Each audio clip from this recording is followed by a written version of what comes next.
हमारे पूर्व विधायक अभी माफी अभियान चलाए हुए हैं पूरे नवादा में, घूम घूम कर माफी मांग रहे हैं। 50 साल से लोगों ने उन्हें मौका दिया, उनके पिताजी को भी मौका दिया, माताजी को मौका दिया, उनकी धर्मपत्नी को मौका दिया, कौशल जी को मौका दिया, फिर भी 50 साल का कार्यकाल, फिर भी जनता से वो माफी मांगने का काम कर रहे हैं। वो कह रहे हैं कि हमें एक और मौका दीजिए। मौका क्यों? आप अगर पता करेंगे तो नवादा में बिहार का सबसे बड़ा मॉल बन रहा है। आज विश्व मित्र दिवस है। हमारे नवादा में भी एक ऐसी मित्रता की अमिट निशानी है। मुन्ना जी और कौशल जी, जैसे महाभारत में दुर्योधन और कर्ण की दोस्ती थी, वैसे ही हमारे कौशल जी और मुन्ना मियाँ वहां पे मॉल बना रहे हैं। मैं पूछना चाहूंगा उसको फंडिंग कहाँ से आ रही है? मैं जो भी चुनावी वायदे करके जाऊंगा कि मैं ये काम करूंगा, 1 साल के अंदर अगर मैं नहीं करूंगा तो आपके सामने, आपने के मीडिया के सामने, सारे गांव वासियों के सामने मैं बोलकर जाता हूं कि 1 साल के बाद मैं इस्तीफा देने का काम करूंगा अगर मैं अपनी चुनावी वादे, अपने मैनिफेस्टो को इंप्लीमेंट नहीं कर सकता हूं, मगर मैं माफी नहीं मांगूंगा। शिक्षा को तो इन लोगों ने रोजगार बना दिया या इसके साथ मजाक किया है। कहीं ना कहीं इन लोग प्राइवेटाइजेशन ऑफ एजुकेशन करने की बात करते हैं। और सेकेंडली, जो गवर्नमेंट इंस्टीट्यूशंस हैं, शिक्षा की हालत तो पिछले 35 सालों में लालू जी रहे या नीतीश कुमार जी ने इसे गर्त में पहुंचा दिया। इतनी बुरी स्थिति आज तक बिहार में नहीं थी। जिस तरह की बिहार में वोट की राजनीति जातीय आधार पे होती है, क्या यहाँ के लोग जाति से उभर कर नए चेहरे को, प्रशांत किशोर की विचारधारा को चुन पाएंगे? तो जब किसी व्यक्ति में कौशल हो, शैक्षणिक योग्यता हो, उसे काम करने की ललक हो, तो जनता विश्वास करती है। इसका उदाहरण आपने दिल्ली में भी देखा, अरविंद केजरीवाल। आदाब, मैं मोहम्मद वसीम अकरम और आप देख रहे हैं हमारा पेज वसीम भाई आजाद। अभी मैं मौजूद हूं गोविंदपुर विधानसभा के बुधवारा गांव में और हमारे साथ हैं आनंद प्रिया जी। हमारे चैनल पे आपका स्वागत है। धन्यवाद वसीम अकरम जी, बहुत बहुत धन्यवाद कि आप बुधवारा गांव आए और हमसे आप यहाँ बात करने के लिए मुखातिब हो रहे हैं, इसके लिए बहुत बहुत धन्यवाद। मैं देख रहा हूँ कि आप गांव गांव घूम रहे हैं, क्षेत्र क्षेत्र घूम रहे हैं। आज इस गांव में आपने क्या पाया? ये गांव तो हमारे लिए घर रहा है। जैसे मेरी जन्मभूमि सिकरिया है, जन्मभूमि नवादा है, तो कहीं ना कहीं बुधवारा मेरे और पिताजी के लिए कर्म भूमि रही है। यहाँ से हम लोगों ने राजनीति की शुरुआत की। आज जिस रोड से आप आ रहे हैं, यहाँ पर जो स्कूल है, कहीं ना कहीं हमारे पिताजी की देन है। उन्होंने ही अपने विधायक कार्यकाल के दौरान इसे बनाया था। जहां तक इस गांव की बात है, आपके पिताजी विधायक थे? हमारे पिताजी प्रोफेसर केवी प्रसाद जी यहाँ से भूतपूर्व विधायक रहे। 1995 से 2000 का उनका कार्यकाल था। यहीं से फिर बिहार के उच्च शिक्षा राज्य मंत्री भी रहे। तो हमारे बीच में है पिताजी जी। आपका भी स्वागत है हमारे चैनल पे। आपसे भी बात करेंगे। तो अभी फिलहाल आप प्रशांत किशोर के दल को मैंने ज्वाइन किया जी, और उन्हीं को रिप्रेजेंट कर रहे हैं। क्या भविष्य देखते हैं आप प्रशांत किशोर का बिहार की राजनीति में? बहुत ही उज्जवल भविष्य मैं देखता हूँ प्रशांत जी का, बहुत ही उज्जवल भविष्य देखता हूँ। क्योंकि जब से मुझे लगता है मैंने होश संभाला है, 35 साल से बिहार की जनता कहीं ना कहीं ठगा महसूस करती है। वो ठगी जा रही है। 15 साल हमने लालू जी को भी मौका दिया, 20 साल हमने नीतीश कुमार जी को भी मौका दिया। कहने को नीतीश कुमार जी सुशासन बाबू के नाम से जाने जाते हैं, मगर उनका सुशासन आप खुद गांव में आप देख पा रहे हैं कि ये सुशासन है या कुशासन है। हर गांव में चले जाएं, अभी तक करीब मैं 100 से ऊपर गांव विजिट कर चुका हूं। हर गांव की ये स्थिति है। जो प्रधानमंत्री की तरफ से 5 किलो अनाज मिलता है, आपको भी पता होगा, किसी भी गांव में, और ऐसा नहीं कि मैं बोल रहा हूं तो मेरी बातों पे आप विश्वास कर लें, आप इंडिपेंडेंटली किसी भी गांव पर जाएं, हर गांव में 5 किलो की जगह 4 किलो अनाज मिलता है। पूछने पे पता चला कि ये 1 किलो अनाज कहाँ जाता है, तो पता चला कि विधायक जी और पूर्व विधायक जी के फंड में जाता है। तो ये तो अनाज की बात हो गई। आपको पता होगा कि प्रधानमंत्री की तरफ से हर घर को बनाने के लिए राशि दी जा रही है।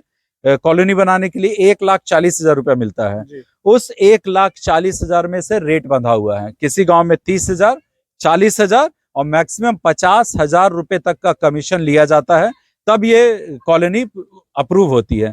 तो ये तो एक तरीके का कमीशन खोरी, इस तरीके से करप्शन का दौर चल रहा है। अभी तुरंत जब प्रशांत जी ने बोला कि 60 साल से ऊपर की महिलाओं को हम 2,000 वृद्धा पेंशन देंगे, तो just to imitate, I mean, जो एक होता है ना नकलची बंदर की, हमने कहानी सुनी है, परिवार सुरक्षा कार्ड के अंतर्गत उन्होंने बोला कि 2,000 की राशि देंगे। नीतीश कुमार जी ने बोला कि हम 1,100 देंगे। चलिए, अच्छी बात है कि 25 साल से 20 साल से आपको नजर नहीं आया, मगर हमारे जब प्रशांत किशोर जी, हमारे नेता ने जब बोला तो आपको कम से कम आंखें खुली। मगर दुर्भाग्य यह है कि उस वृद्धा पेंशन में पेंशन लेने के लिए भी अगर किसी व्यक्ति को अपना नाम ऐड कराना है तो 2,000 रुपए का करप्शन है, 2,000 रुपए लगेगा तभी उसमें नाम ऐड होगा। इस करप्शन को नीतीश कुमार कैसे रोक सकते हैं? क्योंकि नीतीश कुमार डायरेक्ट, जैसे कि अब गांव की बात करें, अब इस योजना पे किसी को रजिस्ट्रेशन करवाना है जी। अब ये जो करप्शन हो रहा है ये गांव के लेवल पे हो रहा है। आपने कहा बुधवारा आपका घर है जी। चलो आपके घर की बात करते हैं, आप इसे कैसे रोकना संभव देखते हैं? ये अगर मैं कहूँ तो बहुत आसान है, ये कोई बहुत बड़ी बात नहीं है। मुझे याद है एक दौर था जब राजीव गांधी जी ने संसद में पार्लियामेंट के अंदर स्टेटमेंट दिया था कि 100 रुपए की राशि जब दिल्ली से अप्रूव होती है तो जमीन पर जाते जाते 10 पैसे बचते, 90 रुपए बीच में लोग खा जाते हैं। तो जब इस चीज की जानकारी सबों को है, आपके पास विल एंड स्किल होनी चाहिए। हमारे पिताजी कहते हैं कि किसी भी पॉलिसी की जो आप रचना करते हैं, whenever a new policy is designed, you must know how to implement it. If you don't know how to implement, there is no use of making new policies. So policy, What is your thought process on that? It's very easy. If you are designing any policy, there should be accountability. जब हम human rights की बात करते हैं तो वहां पर right holder और ड्यूटी होल्डर्स होते हैं। तो यहाँ पर के जो ड्यूटी होल्डर्स हैं कौन है? यहाँ के बीडीओ हैं, यहाँ के सीईओ हैं, यहाँ के डीएम हैं, डीडीसी हैं। यहाँ जब नीतीश कुमार जी कहते हैं कि डबल इंजन की सरकार के लिए आप वोट दें, जहां कहीं भी चुनाव होता है तो मोदी जी का कहना होता है कि डबल इंजन की सरकार बनेगी तो ट्रेन और रफ्तार से चलेगी। तो बिहार में तो पिछले 20 साल से डबल इंजन की सरकार है। यहाँ के सांसद भी अभी विवेक ठाकुर जी बीजेपी के हैं। मुझे ऐसा लगता है कि अगर ये कालाबाजारी हो रही है तो कहीं ना कहीं सांसद से लेकर हर जनप्रतिनिधि इसमें सम्मिलित है। अगर हमें इसे रोकना है तो हमें अपने प्रशासन को, इट मीन्स हमारा एडमिनिस्ट्रेशन, उसे टाइट करना होगा। कभी आज तक किसी गांव में कोई डीएम, कोई डीडीसी, कोई बीडीओ, कोई सीईओ आज तक गए हैं? उन्होंने पता करने की कोशिश की है कि 5 किलो की जगह 4 किलो क्यों मिल रहा है? अगर 4 किलो मिल रहा है तो then and there the licence of the dealer must be cancelled. लेकिन वहां पर अगर आप उसको कैंसिल करने जाएंगे, वहां पे तो आप कमीशन लेते हैं। पर अक्सर ऐसा होता है कि जब कुछ ऐसी घटनाएं, ऐसी शिकायतें होती हैं तो डीएम साहब भी आते हैं, विजिट भी होता है, न्यूज भी बन जाती है कि आज डीएम साहब फलाना जगह गए, छापेमारी हुई, कुछ नहीं पाया गया। तो फिर देखिए, जवाबदेही कहीं ना कहीं विधायक की है। नवादा के इतिहास में, और मैं ये बड़े शान से और गर्व के साथ कह सकता हूं कि नवादा के इतिहास में इकलौता विधायक हुए प्रोफेसर के प्रसाद जी, जिन्होंने अपने कार्यकाल को गोविंदपुर के इतिहास में स्वर्ण अक्षरों से दर्ज कर दिया। अकेले विधायक हुए जिन्होंने बगैर कमीशन काम किया। आज भी आप किसी भी गोविंदपुर के गांव चले जाएंगे, लोग कहते हैं कि ऐसा कोई गांव नहीं जहां प्रोफेसर केबी का काम नहीं। बिना कमीशन करे जो काम, उस नेता का केबी नाम। कहीं पर एक व्यक्ति ये नहीं बोलता। जब विधायक पैसा नहीं लेगा तो बीडीओ सीईओ जो उनके अपॉइंटी होते वही लेकर आते हैं।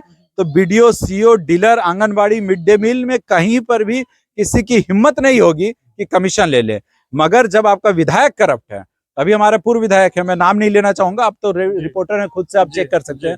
हमारे पूर्व विधायक अभी माफी अभियान चलाए हुए पूरे नवादा में, घूम घूम कर माफी मांग रहे हैं।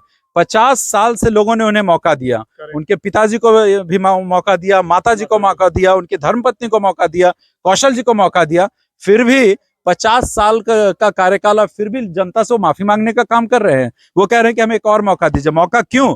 आप अगर पता करेंगे तो नवादा में बिहार का सबसे बड़ा मॉल बन रहा है। आज विश्व मित्र दिवस है। हमारे नवादा में भी एक ऐसी मित्रता की अमिट निशानी है।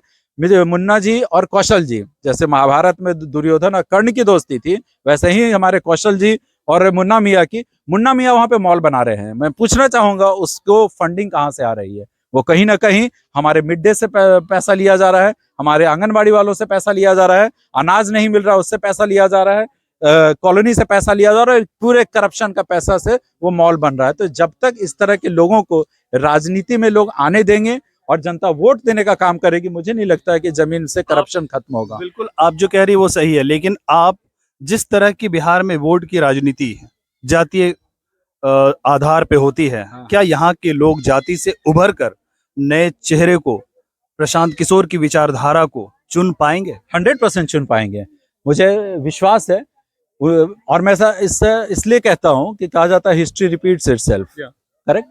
1990 में जब पहली बार मेरे पिताजी चुनाव लड़े थे तो किसी एक जाति से आते थे, मगर बुधवारा गांव ही ऐसा था। यहाँ पर ये भूमियार समाज के लोगों की यहाँ पे मेजोरिटी है। कई यहाँ से 90% वोट पिताजी को दिया। बगल बघौर एक गांव है, वहां पे भी दूसरे समाज, मगर वहां से पूरा का पूरा। तो जब किसी व्यक्ति में कौशल हो, शैक्षणिक योग्यता हो, उसे काम करने की ललक हो, तो जनता विश्वास करती है। इसका उदाहरण आपने दिल्ली में भी देखा, अरविंद केजरीवाल। मैं उनके काम पर नहीं जा रहा हूं, मगर कहीं ना कहीं डेमोक्रेटिक इंडिया में, इन हिस्ट्री में उन्होंने इतिहास तो बना दिया कि 70 में 67 सीट, बिल्कुल वो मनी पावर मसल पावर से तो आया नहीं, जनता ने उन पे विश्वास किया, ऐतिहासिक नंबर है। जातियों का जो आधार था उन बेड़ियों को तोड़ा। और इसी प्रकार से गोविंदपुर के भी लोग एक टकटकी लगा के इंतजार कर रहे हैं कि फिर से कोई अगर व्यक्ति, सक्षम व्यक्ति आता है, पढ़ा लिखा व्यक्ति आता है, जो इस वजह से आ रहा है कि मुझे बुधवारा हो या एकतारा हो वहां पे काम करना है, तो लोग जरूर वोट देंगे। तो क्या बिहार के केजरीवाल प्रशांत किशोर बन सकेंगे? मैं कहना चाहूंगा कि केजरीवाल उन्हें बनना भी नहीं चाहिए।